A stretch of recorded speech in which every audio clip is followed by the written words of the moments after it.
Hi, Twin Flames, and welcome to the Divine Masculine, Divine Feminine collective reading for this week. As always, we have a card for the Divine Masculine, one for the Divine Feminine, and the next steps that you can take, whether you're Divine Masculine or Feminine, in order to expedite your harmonious Twin Flame union. This is a general reading, so only keep what applies to you and your union. And if you would like a personal reading with advice for you and your Twin Flame union and your next steps, then head to the description of this video. So, we start with a card for the Divine Masculine, what he's thinking and feeling this week.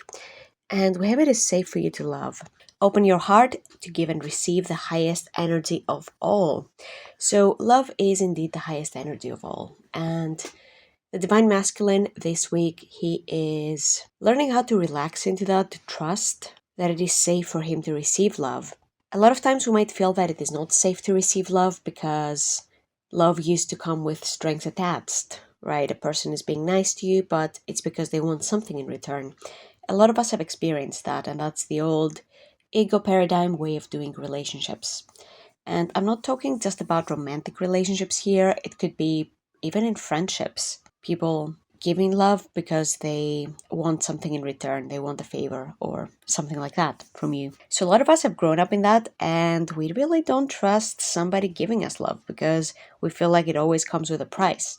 So we'd rather not pay the price, so we're like, nope, not receiving any love. However, your twin flame is essentially designed to be the expression of all the love that God has for you, all the love that the divine has for you, whichever word you use. So this love never comes with strings attached, it is always unconditional. And even when your twin flame triggers something in you for deeper healing, that is not because they want to hurt you, but because they want to help you identify that feeling and heal it. They're holding up a mirror to help you identify your own pain and release it, because you can't release something you're not aware that you've been holding, so it's going to manifest in unconscious ways until someone points it out to you. And that happens through the very negative, painful feelings that can come up on the twin flame journey. But that's also a form of love, your twin flame bringing those feelings to the surface because they want to help you do your inner work and evolve and ascend. So this week the Divine Masculine is learning how to trust in that, how to receive his Divine Feminine's love. And when you know how to receive love, it is very easy for you to give love unconditionally. Because giving and receiving are two sides of the same coin, they're not separate. So this ability of the Divine Masculine to give and receive love is going to really open up a lot of doors when it comes to the twin flame journey for both the Divine Masculine and the Divine Feminine. Next up, we have the card for the Divine Feminine. Let's see what's going to come up for her this week.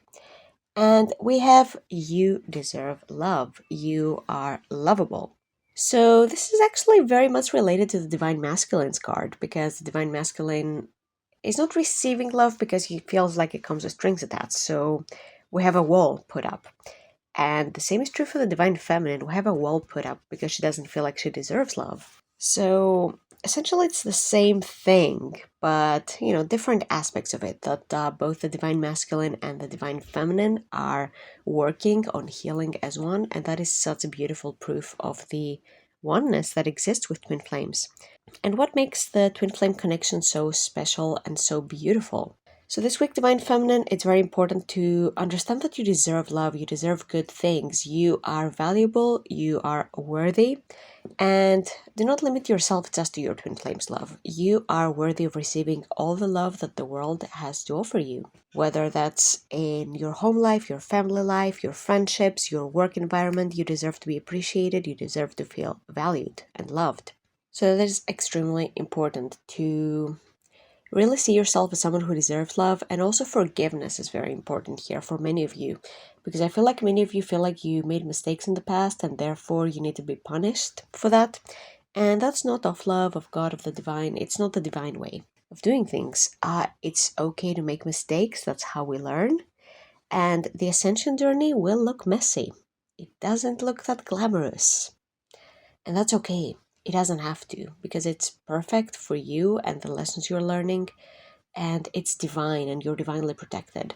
And it's here to teach you that you deserve love no matter what you did or didn't do. It's okay to let all those things go, forgive yourself, forgive other people involved, and keep moving forward, because that's the way. You can't move forward if you're stuck in the past. And also the lady over here with her bow and arrow, she's very focused on her goal. She's very focused on her harmonious union, and she's got the support of her angels. So she's really going for it. She's really like, yeah, I deserve this. I can do this. And that's very important on your twin flame journey, because if you don't feel like you deserve your harmonious union, then you're not going to receive that, because your reality is going to reflect what you believe. And next up, let's see the next steps that you can take, whether you're masculine or feminine, to manifest your harmonious union. And we have passion. So, it's safe to feel passion, and not just about your twin flame. Like, it's safe to love them. It's safe to think of your twin flame. It doesn't necessarily mean that you're obsessed, that you're a loser, that you have no life, that you're chasing. It doesn't necessarily mean any of those things. Like, you'll know, because it will feel bad. If you think of your twin flame 24 hours a day and you can't do anything, you can't go to work, you can't focus, then yeah, there might be a problem here. Might be something to look at. But just thinking of your twin flame and loving them, that's perfectly normal, because they are your person, they are your partner. So it's okay to accept that about yourself, that there's passion here. It's okay to accept that. It's okay that you are a passionate being. For some of you, this will also include healing about your sexuality, letting go of sexual guilt, and the way you perceive yourself as a sexual being, because that's also very important. Like, sex is part of the twin flame connection, because there's romance here. It's a beautiful expression of love. But for a lot of people, the way they grew up, or like the beliefs that people around them fed them during their formative years about sex and about their bodies, can lead to a lot of shame and a lot of guilt, which can make being intimate with your twin flame very difficult. So now is a great opportunity to work on those things and accept yourself fully for being a passionate sexual being. And as you accept that area of your life unconditionally, you accept your body, you accept your beauty, you'll notice that it feels very relieving in your twin flame union. There's no longer this heavy energy. But also, passion is about being passionate for life. What is it that makes you passionate? What are your interests, your hobbies, your goals? Connecting with that energy, because that's part of what makes you beautiful as a human being. And that came up very recently in my life, because I was out and about with a friend of mine, and I was talking his ear off about a couple of things that I'm very passionate about, like very special interests of mine. And he doesn't know very much about those things. And at the end, I apologized. I was like, "Oh, I'm sorry. I'm talking your ear off right now. I'll shut up." And he said, "No, no, no. It's really nice to see a person who's very passionate about their interests. And I like it when people do that, when they speak about what they love. It's really nice to see and hear."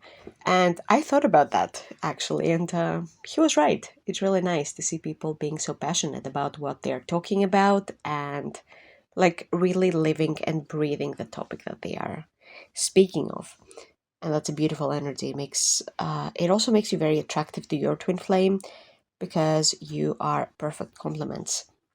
So you being connected to your passions, it helps to magnetize your twin flame, because they are very interested in the same stuff or similar stuff to you. So yeah, that makes you very, very attractive to them. So this is all I had for you, twin flames, this week. Enjoy the week ahead, and I will see you in the next reading.